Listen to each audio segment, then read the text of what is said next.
specifically designed to make you afraid to publicly proclaim your support for Trump.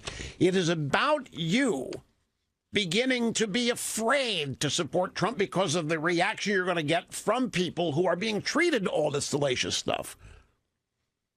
Because they can't get to where they want to go if Trump's approval numbers hang in the mid-40s or higher.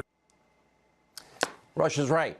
That's what they want. It's going to be death by 1,000 cuts. Hopefully, worst case scenario for them is, he's unelectable in 2020. I think you, the American people, will get to decide that, not them. All right, that's all the time we have for tonight. Let not your heart be troubled. Remember the radio show, 3 to 6 each afternoon. Hannity.com has all the information you need. And Laura's next. Have a great night. We'll see you tomorrow.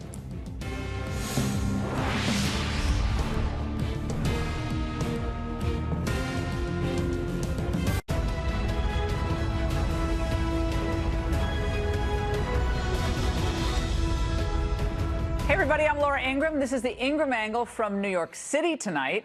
The left ambushes yet another public figure over social media sins from years past.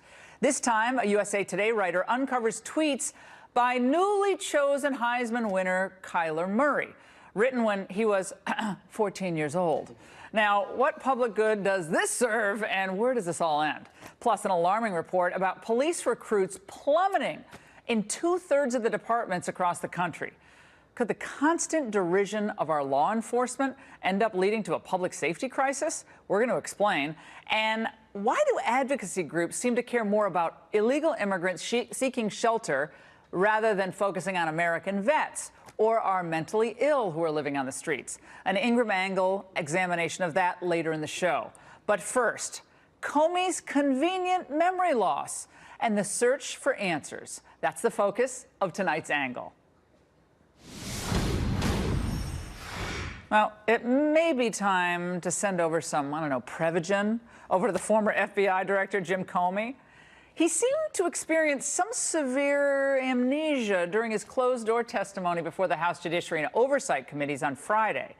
They were exploring the factual predicate of the entire Trump-Russia probe, like who knew what and when. But Jim Comey just couldn't recall. I don't know for sure. I don't know the answer to that. I don't know for sure. I don't know the answer to that. I don't know the answer to that. I don't recall. I'm not familiar with that article. I don't remember it. Well, see, we don't have the video, so we have to go through all the best ofs there. He's such a smart guy. Don't smart people have pretty good memories? According to Fox's analysis of the transcript, during his 5.5 hours of testimony, Comey said, "I don't remember," 73 times. He responded, "I don't know," 161 times. And "I don't recall," 8 times. Well, here's why all this matters. Republicans are still struggling to find answers about the origins of this Russian collusion probe and what's happening with the biased investigators who advanced it as an insurance policy should Donald Trump win the election, back, of course, in 2016.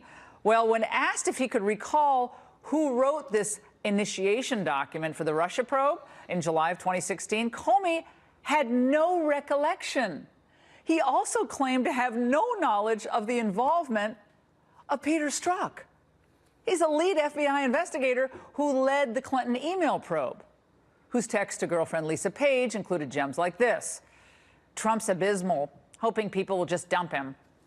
Now, Comey also couldn't remember why the FBI granted immunity to Brian Pagliano. He's a State Department employee who set up Hillary Clinton's private email server.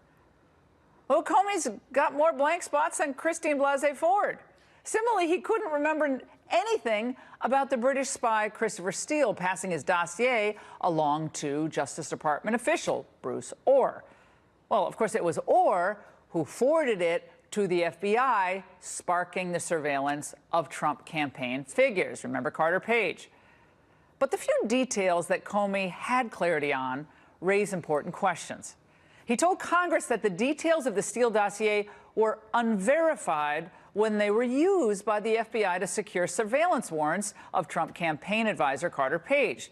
Now, remember, that's what started this entire Russia-Trump probe.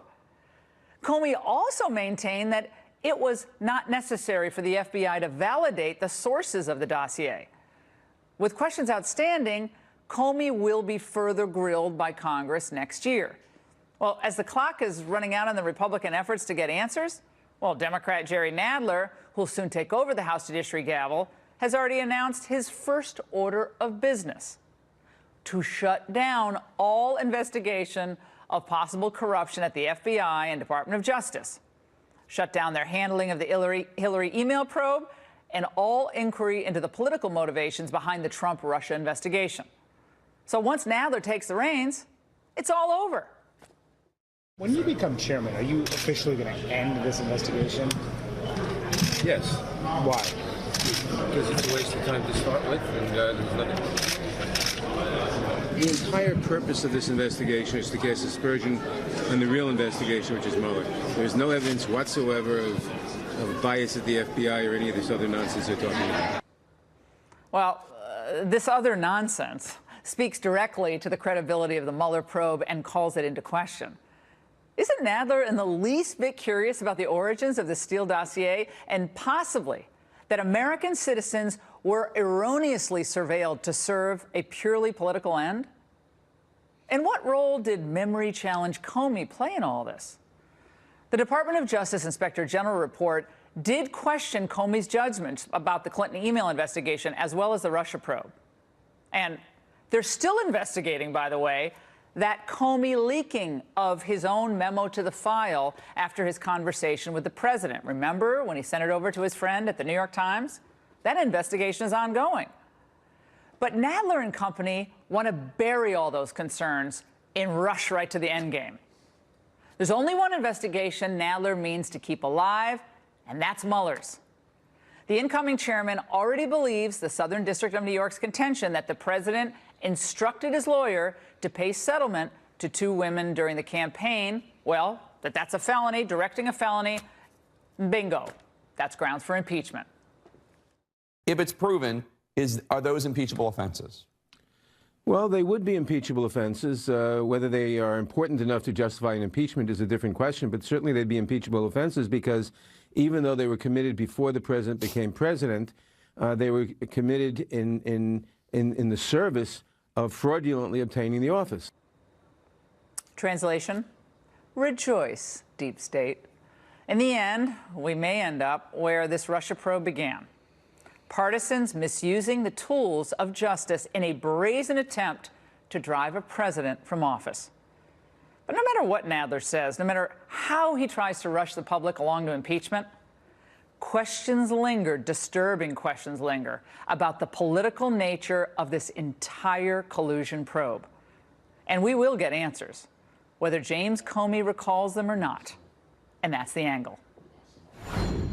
Joining me now with reaction is John Solomon, opinion contributor for The Hill, Byron York, the Washington Examiner's chief political correspondent, and Andy McCarthy, former U.S. attorney.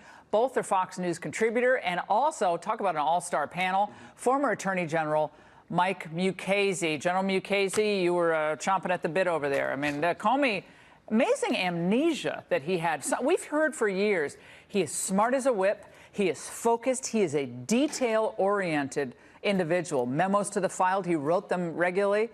Guy, how do you forget so much? It's an extraordinary transcript. It's also extraordinary because at one point he's asked about the statement by what he says that the president told him about laying off Flynn, and so that was very disturbing. And he started an investigation based on that statement. And then he's asked about President Obama saying on national television that Hillary Clinton should not be charged because she didn't intend to do anything wrong. I said, although that was on national television, so somehow it doesn't matter. That was the clear import of his response, and it's mind-blowing. It really is. What he also wasn't asked about, and what he should have been asked about, I think, is the fact that President Obama's emails were found on Hillary Clinton's illegal server, so that if he charged her, he would be charging the president as well, and whether that played any role in his calculation. I'd be interested to know his answer to that. Now, John, he'll be back next week. Yeah, John, it's important to what the former FBI director did remember. However, tell us about it. Yeah, I think the most important recollection he still had after his book was that the Steele document, the Steele dossier, which is the genesis of the majority of the support in the FISA warrant, was not corroborated, was not verified when it was submitted as evidence. The FISA rules are clear. You don't submit unverified evidence to the judges. So his admission of that validates what several congressional committees have been looking at for several months, including Devin Nunes and Chuck Grassley and people like that, Mark Meadows. It's an extraordinary admission, and I think the IG now has a pretty important statement to put in his report next year when he looks at the FISA abuses. Andy, I want to go to you because Comey has spoken out since his testimony. He gave a big Q&A at the 92nd Street Y last night here in New York, and he was asked about the question of impeachment. Let's watch. I can't see what the end of the Mueller effort looks like. I don't know what form it will take. I don't know what they'll conclude. And so I can't say in that respect. I can tell you that all of us should use every breath we have to make sure that the lying stops on January 20th, 2021. In a way, I hope Donald Trump is not removed from office by impeachment because it would let the country off the hook. Andy. Well, you know, look, I think he's become very partisan. I'm sorry to see that. You know, I don't actually mind partisanship. I mind it when people are pretending to be objective, or at least presenting themselves as objective and just calling it down the middle. You know, there's a lot of talk about the necessity of the American people holding Trump to account, and it seems to me that the FBI had a golden opportunity to hold Mrs. Clinton to account. They decided not to do that. And I also think, Laura, looking at this, I don't see how any objective person looking at this, even allowing that Mrs. Clinton has the constitutional presumption of innocence just like everybody else does, I don't know how anyone could look at the two sides of this equation and say that the quality of justice was the same.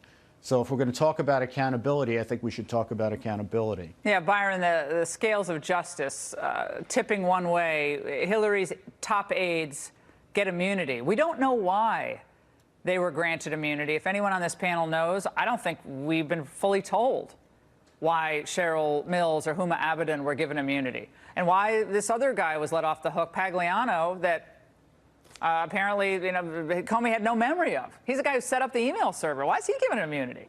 Byron, so we're going to get into the issue with the campaign contributions in a moment, but on this issue, because Nadler's shutting it down, I think that hurts them. I think that hurts them in their effort to what they think is exposing Trump, because it looks so patently one-sided. It did, and so many of the things we learned, John was talking about the dossier earlier, so many of these things we learned, including who paid for the dossier, the origins of the dossier, whether the dossier was ever verified, all of those things we learned were the results of the House of Representatives, specifically House Intelligence Committee with Devin Nunes and the Senate Judiciary Committee with Charles Grassley, asking and pressuring the Justice Department to tell them these things. And by the way, the Justice Department stonewalled and slow-walked all that it could. And one more thing about that dossier, about using it in a FISA warrant, also remember that on January 6th of 2017, when Donald Trump was still the president-elect, Jim Comey and James Clapper and John Brennan, the top intelligence chiefs, traveled to New York, and Comey briefed the president-elect on the allegation that he had been in a hotel room in Moscow with prostitutes. Of course, it hadn't been verified, but that's the first thing they told the president. So they relied on the dossier to an extraordinary amount. Judge, every time I go back and review what's happened just over the last couple of years from Hillary today, it really is stunning. That dossier, unverified, being used as the chief component in this FISA application. I mean, you're a federal district court judge. If you found out that the crux of an application to you for something this important as to surveil an American citizen was not verified and also funded by the political opponent, direct political opponent of the subject of the investigation, overall subject, that's amazing. I'd be up the wall about it. And I think that their claim that somehow they told the judge by slipping a clever little footnote in about the origin of it, I don't think that really survives scrutiny. Also, it seems to me pretty unusual that although Jim Comey described that dossier as unverified, the submission that he made and signed is marked a verified submission. to the FISA court. A verified, unverified submission? What's that about? You have that entire thing dog-eared. By the way, Judge and I were laughing before the show started, like, this is like going back to the old legal days, Judge, on the federal district court in New York. He has it all dog-eared, McCarthy. It's like, this is taking us all back. But just you read it. Now, what really jumped out at you the most from Comey on Friday? A couple of things. First of all, his constant inability to define the questions and to understand the questions when the Republicans were asking them, and his expansive orations when the Democrats asked him questions, or his succinct yes, no, I do, I don't answers to their rhetorical questions. Those were just fine. But when the Republicans were asking questions, he was backing and filling and hemming and hawing. It was really quite noticeable. And I was also struck, as I said before, by that exchange about him claiming that the president was telling him to lay off Flynn and that he had to start an investigation of that. But when Barack Obama went on national television and said he didn't think Hillary Clinton had done anything wrong or had intended to hurt the country, which, by the way, was not the standard under the statute, but it was a broad hint that she shouldn't be charged. He was moderately upset about that, but didn't see any reason to. Yeah, that wasn't said to influence an perhaps ongoing or forthcoming investigation. Andy McCarthy, I want to go to you. The big takeaway from the sentencing documents from the Southern District was that language about directing the payments, correct? So directing payments to these two women, $150,000, $130,000. Michael Cohen used a LLC, ends up paying the American Media Inc., National Enquirer, and then paying Stormy Daniels directly. That has led all the other cables to conclude, aha, we finally got the Roadrunner, Trump, the wily, they got Roadrunner, and he's guilty of a felony, and he's on the fast track to impeachment. It is amazing that without any reference to the precedent or to the underlying facts, these sweeping conclusions are made by people who frankly should know better on national television. Yeah, well, I think they think, Laura, or they want you to think that because Cohen went into court and pled guilty to these two counts of campaign finance fraud, that settles the matter, and that means that that's done, that's settled. We don't have to talk about that anymore. In fact, it's very questionable whether these two transactions are campaign finance violations. Even if we assume that they are, that has often, even in much more serious cases than this, been handled as an administrative matter. But I think there's very significant question about whether these kinds of payments or obligations are, in fact, in-kind campaign contributions. And the other thing I'd say, Laura, that people ought to think about is there's a sense here where they get Trump coming or going, right? So they say that these were campaign expenditures and he should have disclosed them. If they're campaign expenditures, he could have settled them with campaign funds. But I'm wondering what the Democrats would have said if Trump had taken campaign money and done these payments. I assume that what they would have said was that he was diverting campaign funds to personal use. But it would have been legal, though. It just seems to me that, you know, yeah, it would have been legal, though. I don't think it would have been any problem under the FEC rules on that. If it was disclosed and there were a nuisance, he considered a nuisance suit, or that's what he said today, by the way, when he was it today? I think he was out on the lawn. He basically this is a private matter. This was not done. Essentially, implication being to influence the election. I want to play something for you, Byron. This was from Rand Paul on the I'm so glad he said this. The underlying constitutionality of these campaign finance regulations. I couldn't agree with him more. Let's watch. I personally think that if someone makes an error in filing paperwork or in not categorizing a campaign contribution correctly, it shouldn't be jail time. It ought to be a fine. And so it's just like a lot of other things that we've done in Washington. We've over-criminalized campaign finance. A good friend of mine today, Byron, was saying, why are conservatives accepting these as constitutional matters? They're not constitutional matters. I think you make a good case on that, but maybe we'll see that later on from the Trump folks. Well, a lot of conservatives have argued, Mitch McConnell did a big lawsuit about it, that these limits on political donations are in fact limits on free speech and violate our First Amendment rights. They lost on that, so these limits are there. But we saw a really big shift, a sudden shift in the discussion about Trump in the last few days, which is for 2 years it was Russia, Russia, Russia. And now it is campaign finance violations. And what's clear is Democrats believe they already have enough to impeach the president, because they can say now, truthfully, federal prosecutors in New York implicated the president in 2 felonies. They've said it over and over. You're going to hear it millions of times in the future. That's what these prosecutors have done in New York by including this part in the Michael Cohen sentencing memo. Judge, you think it's that simple? I don't really, because although the Cohen's admissions are binding on him, they're certainly not binding on the president. And the statute, I believe, says that the purpose of the contribution has to be to influence the election. Not a purpose, the purpose. So that, for example, if he was interested in saving his reputation, saving his marriage, in addition to whatever influence it might have on the campaign, that's the end of it. John Edwards beat the same charge back in 2012 based on the same kind of reasoning. And I don't see that it's really that much of a danger to the president. Yes, he might be charged, but I don't see it as a viable case. Fantastic panel, guys. Thank you so much. And coming up, the left is collecting another social media pelt. Well, USA Today smearing Heisman winner Kyler Murray just hours after he won the big award. His sin? Insensitive tweets he sent when he was an adolescent. Michelle Malkin, Glenn Greenwald react next.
This is crazy. This is an honor.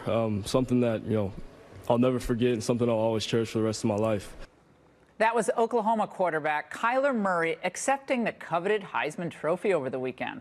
And within hours of that moment, USA Today writer Scott Gleason rained on that career-changing moment, writing, quote, Heisman Trophy winner Kyler Murray had a Saturday to remember, but the Oklahoma quarterback's memorable night also helped resurface social media's memory of several homophobic tweets more than 6 years old. Well, Murray immediately apologized, saying the old tweets don't reflect who he is or what he believes. The old tweet, and that shaming, comes just days after actor and comedian Kevin Hart was forced to step down as the Oscars host after his past tweeting came back to haunt him. So is any of this fair? Here now we have conservative commentator Michelle Malkin and Brian Watkins, a civil rights and criminal defense attorney. Michelle, let's start with you. My word, I'm glad there was no Twitter or YouTube or anything when I was a kid or when I was in college, because, we all do stupid things in college, and I'm probably, yay, I did stupid things. But this just seems now like it's, he's not a political kid. First of all, he's a student and a football player, and he can't even have his moment, working as hard as he did his whole life. Yeah, that's right. And this so-called reporter, Scott Gleason for USA Today, was not practicing journalism. He was lying in wait for the moment to, quote unquote, resurface these tweets that clearly he had been sitting on and waiting to relish the moment to spring them on this young man at the height of his achievement and his moment of really what should have been satisfaction and pride for himself and his family. It's not journalism. It's vigilantism. And it's social justice warrior use of social media run amok. I think that every journalist at USA Today should hang their heads in shame that this man, Scott Gleason, is allowed to operate as a so-called reporter at that publication. And it really does call into question what exactly is news. There's nothing newsworthy in the fact that a young man, when he was a teenager, 14 or 15 years old, said stupid things. And I think you have it exactly right, Laura, which is, who among us hasn't done stupid things when we were teenagers? I think maybe there's an object lesson here for every agent, for every promising sports young person or athlete don't go on social to stay media. off of social media. Yeah, don't go on social media at all. I think more and more people are going to come along to that understanding that social media just too precarious, too dangerous. Brian, here's what he said last night after this surfaced. He said, I apologize for the tweets that have come to light tonight when I was 14 or 15. I used a poor choice of word that doesn't reflect who I am, what I believe. I did not intend to single out any individual group. And I think a lot of people are watching this today and saying, does this same standard apply to people like Sarah Silverman or Amy Schumer or Chelsea Handler? We have a couple of their tweets we'll put up on screen. This is what we'll put up Chelsea Handler first. She said, this is what I'm not going to say the word bird, likes like when he flexes. That's hers. And then this is Sarah Silverman. I don't believe this in a hateful way, but the new Bachelorette's a F word. I'm not going to say it. That was in 2010. Not Amy Schumer. Every Skyfall, well, F word. I'm about to get knee deep in Helen Hunt, the Sessions. What are we doing to ourselves here, Brian? I mean, they were adults when they said that stuff, and they're comedians. They can get away with it? Well, yes, comedians can get away with things that an average person can't. But more importantly, I mean, I think what the reporter of USA Today did was despicable. That's not reporting. He's not a journalist. That's just tabloid, smear. I don't know why you'd want to smear a young college kid in his, moment of glory like that. But on the other side of that is you got to stay off the internet and the tweeters and the social media. But Brian, that stuff is there. This is what I'm saying. Liberals forget. are becoming the anti-fun group or party. I mean, no one can make a mistake. No one can say something intemperate. And you said the comedians can get away with it. Well, Kevin Hart can't get away with it. Kevin Hart had to prostrate himself a few days ago after he was selected to host the Oscars. And I've had the chance to meet him once. He probably doesn't remember meeting me. He's a great guy, great person. And I'm not going to apologize. Maybe they forced him. You must bow down at the altar of political correctness. And I just think, guys, it's a killjoy moment in the country. No one can breathe without fear of offending someone else. And being kind and having manners, we all should have better manners. I agree with that. But when you can't be 14 or 15, I just think, Michelle, I think it's again, I think the left is coming precariously close to the line of irrelevant in the culture when this is the kind of stuff they focus on. Well, you can't say that it's the left. Oh yeah, it's the left. Yes, of course it is. No, it's not. It's society. It's society cares. No. Yes. I was on college campuses in the 80s. This was happening. When people put things up on the internet, when it's society that cares about it. If you put something up on the internet and society didn't care what you put up on the internet, it wouldn't be an issue. So the only thing that makes it an issue is society. They went after this young man because he was a successful athlete. And that journalist, who is a social justice warrior, wanted to bring him down because he fought the wrong things when he was a teenager. This is about... Yeah, this is a lesson. This is a lesson going forward. It's a warning shot across the bow. Any of you people out there, any of you guys who are coming up through the ranks, you better watch out. All right, because we're watching you. I think it's like Big Brother, but it's not coming from the government. All right, guys, thanks so much. Glenn Greenwald is with us. So happy he's here. Never gotten to meet him in person, but of course he's from The Intercept, co-founder of The Intercept, and he's done so much great work over the years. Glenn, I saw a tweet of yours, I guess today. I had no idea you were in New York, so it's great to see you.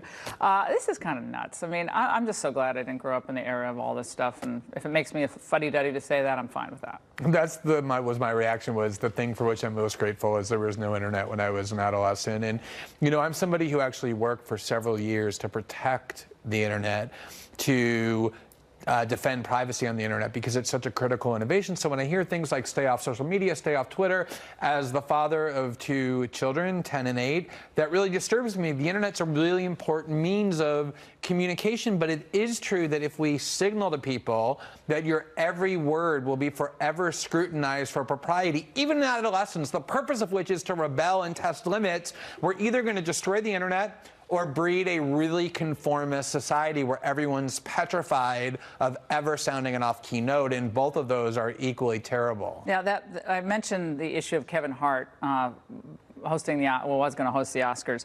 This is what Saturday Night Live's Michael Shea said defending Kevin Hart. Let's watch. Well, that was short. Kevin Hart had to step down as host of the upcoming Academy Awards because of homophobic tweets from 2011.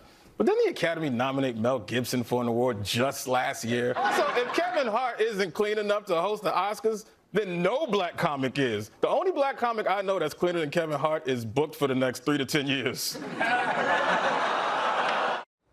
That's pretty funny. I mean, I think I get the sense that even people on the left are saying, we better watch out, because you start finding the Handler, Silverman, Schumer tweet.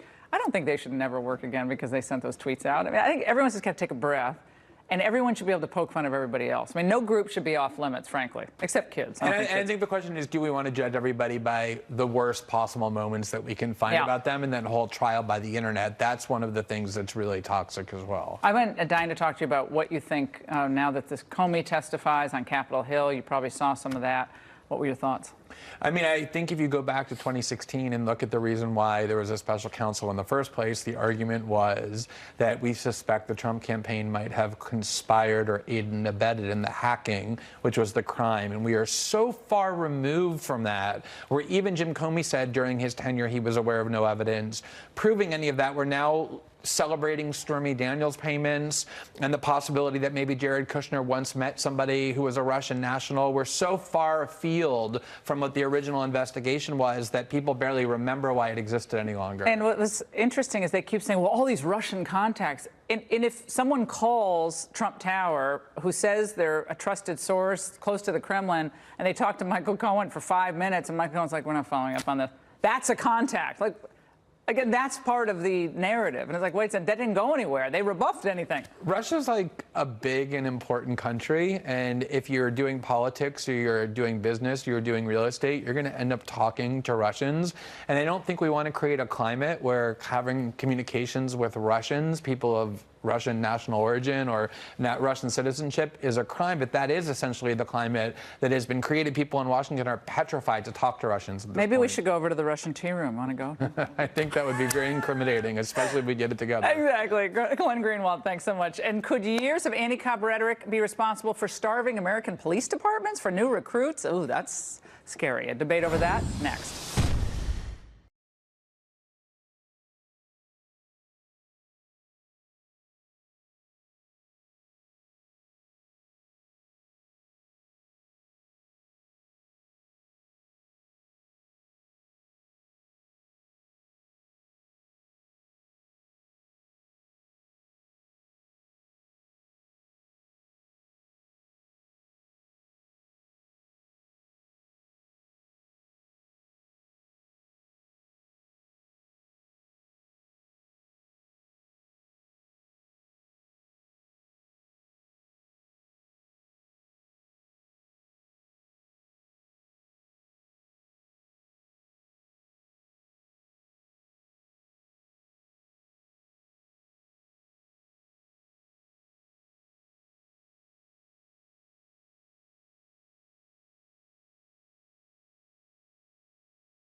Pigs in a blanket, fry like bacon. Pigs in a blanket, fry like bacon. Pigs in a blanket, fry like bacon.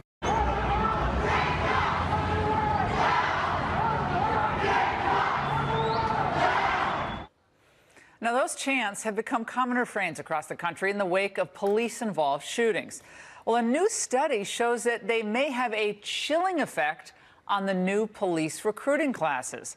The Police Executive Research Forum found that applications have fallen at 2/3 of the departments across the country, adding this alarming realization.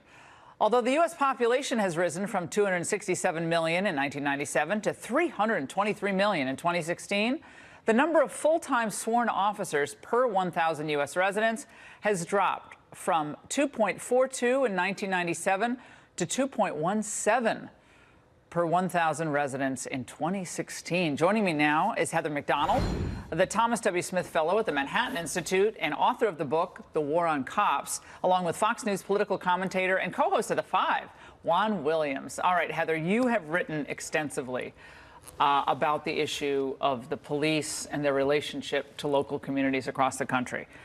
We can remind everybody about Trayvon Martin, what happened to Michael Brown, what happened, of course, in Baltimore to Freddie Gray. We had several police officers in Baltimore who were accused of the most horrific things, obviously facilitating the death of Freddie Gray, and also with Darren Wilson in St. Louis, Ferguson. They were all exonerated. Whatever happens to those police? What happens to the ones who are exonerated? Well, they go on to face further disciplinary charges from their departments. But those are aberrations. Those do not represent the norm of policing in this country. In fact, most officers are out there trying to do their job. But what's happened because of these protests and the narrative is that officers are backing off of policing. A cop in Chicago told me he's never experienced so much hatred in his 19 years on the job. And so it has had a result on recruiting. And my point in raising that is they were called pretty much every name in the book. Darren Wilson hadn't had a single disciplinary action, I believe, against him when the death of Michael Brown occurred. He discharged his weapon. It was supposed to be hands up, don't shoot, except that never was said. So my point is, police are accused, even when they're exonerated, their life is pretty much destroyed. Who wants to sign up for that, Juan Williams? Well, I think it's a tough job. I think Heather has documented that very well in her books. But I think the big change to my mind is cell phone cameras and body cameras on police. And I think that has effectively said no longer can you rely on what used to be called the thin blue line or the blue wall of silence to somehow protect you when this happens. We just had a case in Birmingham, Alabama, outside Birmingham and Hoover, where a black man is trying to help people get out of a troubled situation at the mall after a fight, and he gets shot. And initially, the police story is, oh, he was involved in the incident. Then the police say, no, that wasn't true. And then they go silent. No one knows what happened. Why was this man shot?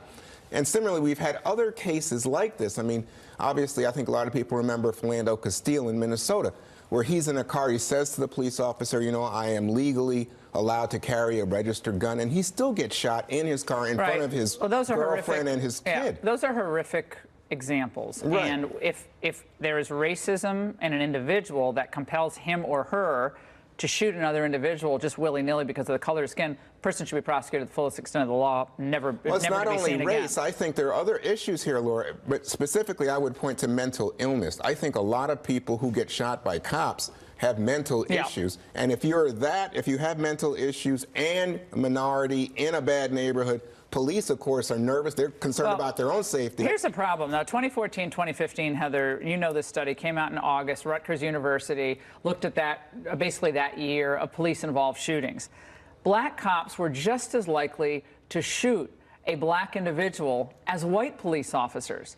There was virtually no difference in the study done by the two Rutgers professors. Other examples, of course, the Journal of Trauma and Acute Care Surgery, 1.04 million of calls for service, police service. Only 0.086% of those cases involved the discharge of a firearm. Well, the Obama Justice Department found that in Philadelphia, black officers were far more likely to shoot blacks who were not armed than white officers were out of what is called threat misperception. There is simply not a systemic problem of policing in this country. What we need to start talking about, Laura, is the reason that officers are in minority neighborhoods in greater numbers, because that's where people are being victimized at much higher rates. The black crime problem will only be solved when the family comes back together again. But until that happens, policing saves lives. And when police back off, but if they feel like they're the we... targets, Heather, and Juan, I want you both, they feel like they have the target on their back because if they protect themselves, acting in a split second, they've been trained, but if they hesitate, they could be killed. If their weapon discharges, which almost never happens, look at these statistics, they could be sued. And they could, even with immunity, piercing immunity, they can be sued, their lives are destroyed. So is it a wonder that we have these horrific recruitment statistics? No, of course not, and the discourse has to change, and it is changing. I mean, at least we do not have an echo chamber for the Black Lives Matter movement in the White House now, and so I hope that eventually cops will go back to proactive policing. Boy, I wish we did. The narrative is very, very destructive. Again, if the media focused on every time a police officer shoots a white person, the public would think we have an epidemic of shootings of white people. It's this perception that we have an epidemic of black shootings is simply a media creation. Well, then I would defer to you, Heather. I would say that if you're shooting white people, black people, Asian people, Latino, I don't like it. The police have the authority of state in terms of carrying the weapon. And when you see the kind of reaction, especially from poor black communities, that feel that the police don't show up in terms of serving them, instead they show up and treat everyone as a suspect, and people, especially young men, feel intimidated and bullied, I think you understand we have a problem. That's not what I've heard. Yeah, I've heard from they want the police. If we don't start recruiting police in New Orleans, I think last time I checked, they had 800 spots open in New Orleans. Just in the city of New Orleans. Maybe that was the last time I checked, maybe it was 6 months ago. That's a real problem, and people aren't going to be able to be safe and protect in their community. So when you dial 911, you want to be able to get a police officer to show up. But you don't want to be shot. I mean, this year, this year, you have 937 people shot and killed by police in this country. And people are like, whoa, what is going on? Well, we got a lot of dangerous people in the country, too. There's 10 deadly weapons assaults on officers in this country in just 2/3 of the police jurisdictions for every one officer involved fatal shooting. All right, guys, we're going to keep on this issue in the new year. We have to see progress in the way police are recruited and the rules of engagement. We have to see improvement. All right, coming up, why are some groups doing more to help illegal immigrants than American vets or even our mentally ill who end up on the streets? Exposing a problematic strain of advocacy next. Oh!